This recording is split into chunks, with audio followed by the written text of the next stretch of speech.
ভিডিওর শুরুতেই তোমাদের একটা কথা বলছি। আমার যেহেতু মেন রোডের উপর বাড়ি, তার দরজা জানলা যতই আমি দিয়ে বন্ধ করে দিয়ে ভয়েস দিই না কারণ গাড়ির আওয়াজ আর মানুষের আওয়াজ এটা শোনা যায় আমার ভিডিওতে। যদি শোনা যায় তা প্লিজ তোমরা একটু ইগনোর করো।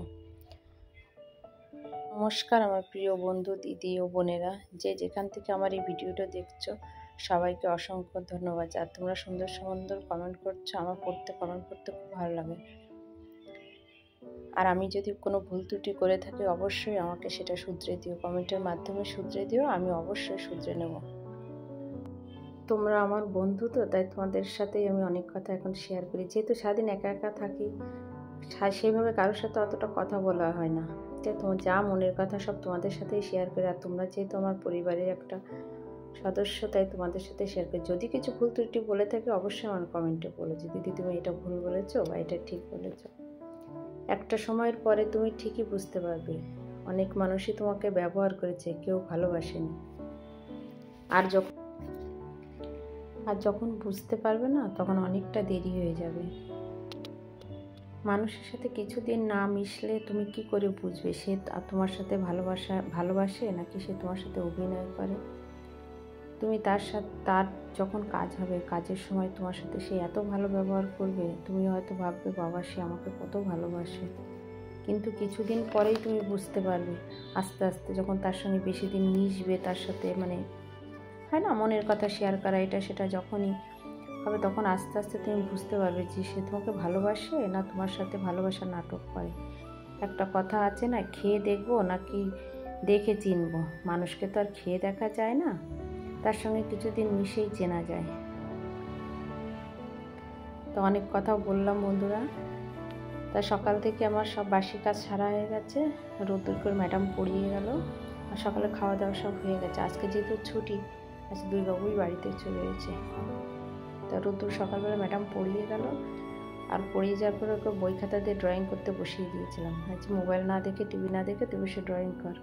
তা ড্রয়িং করতে যে এমন ছিটিয়েছে খাটের পরে, তো সেগুলো গুছিয়ে রাখলাম। আজকে চাদর চেঞ্জ করবো না, চাদর চেঞ্জ করা কাঁচা ধোয়া চাদর কালকে রাত্রে পেতেছিলাম।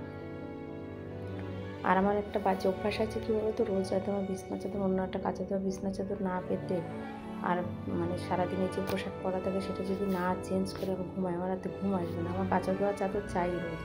তো এটা দিনের বেলা পেতে রাখি, আর ওইটাও সকালবেলা উঠেই তুলে নিই, ধুয়ে জল কাঁচা করি, আবার যখন নোংরা হয় তখন কেচে দিই। তা তোমাদের সাথে কথা বলতে বলতে আমার ওদিকে বিছনা তোলা হয়ে গেছে, বাবু বই খাতা গুছিয়ে রাখলাম।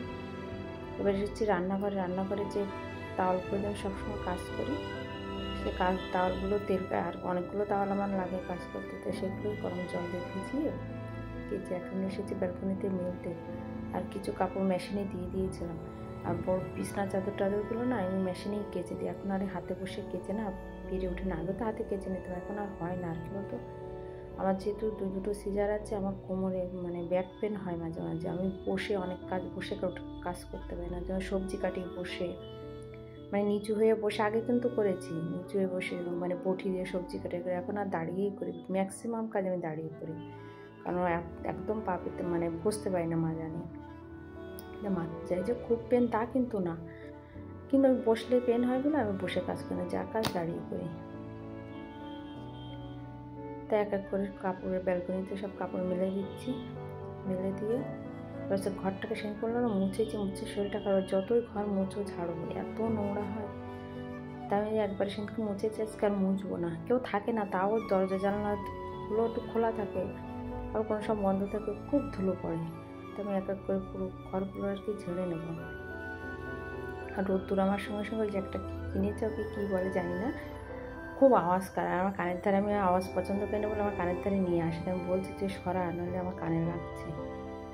তাই দেখো আমি ব্যালকনি ছাড় দিচ্ছি, আর আমার রাস্তাতে গাড়ি ঘোড়া যাচ্ছে, ঠিক আছে। আমি বললাম মেন রোডের উপর আমাদের বাড়ি। তা আমি যেখানে যেখানে কাজ করবো রোদ্দুরে আমার পিছন ঘুরে বেড়াচ্ছে। আসলে ওর খেলার সাথে নেই, ও দাদা তোর সঙ্গে খেলে না, আর ছোট দাদার কাছেও যায়নি, ছোট দাদা স্কুলে গেছে মনে হয়। তা কী করবে, সারাদিন বাচ্চা মানুষ, আমি যা করি আমার পিছন ঘুরে বেড়াই, নইলে টিভি নইলে মোবাইল। আর এখন কী বলতো, আমরা যেখানটায় থাকি, তো আমাদের না শহর না গ্রাম, আমরা মফস্বলে থাকি, তো এখানে কোনো খেলারও জায়গা নেই যে বাচ্চারা সেখানে খেলবে যাবে কোথাও। আর এখানে কেউ কেমন বলো তো, আমাদের এখানে কেউ কারো বাড়িতে যায় না। বাচ্চা আছে, আমাদের আশেপাশে বাচ্চা আছে, কিন্তু ওই কেউ কারোর বাড়ি যায় না বলে আমাদের বাচ্চাও কারোর বাড়িতেই যায় না, যার যার ঘরের মধ্যে বন্ধ থাকে। আমরা যারা মাঠে ঘাটে খেলে বেরিয়েছি, এখন কোথায় মাঠঘাট তো দেখি না, আর আমাদের এলাকায় তো মাঠঘাট নেই, কোথাও একটু খালি মাঠ নেই যে যেখানে খেলবা। তোমার খেলা যে সেন্টারগুলো আছে সেখানে ভর্তি করে দিতে হবে, তবেই তুমি খেলবে। সেও আমাদের বাড়ি থেকে বেশ অনেকটাই দূরে, যাওয়া আসা টোটো ভাড়াই প্রায় 30 টাকা নেই। তো একটু বড় হলে ভেবেছি ওকে নিয়ে যাবো, কারণ আশেপাশে আমাদের কোনো মাঠ নেই। তা ওইদিকে সব কাজ সেরে এসেছি দুপুরে রান্না করতে, আজকে যেহেতু অনেক দেরি হয়ে গেছে। তো পুঁই শাক চিংড়ি মাছ রান্না করছি, আর কলমি শাক রান্না করব, মাছ নেই আজকে, উচ্ছে ভাজা, উচ্ছে কুমড়ো দিয়ে ভাজা, ভাত ডাল এই রান্না করব। তাকে কলমি শাক আগে বসিয়ে দিচ্ছি। তা আজ এ পর্যন্ত। আমার ভিডিওটা যদি কোনো ভুল ত্রুটি হয় তো অবশ্যই আমার কমেন্টের মাধ্যমে জানাবে। তা আজ তাহলে রাখছি, টাটা, বাই বাই।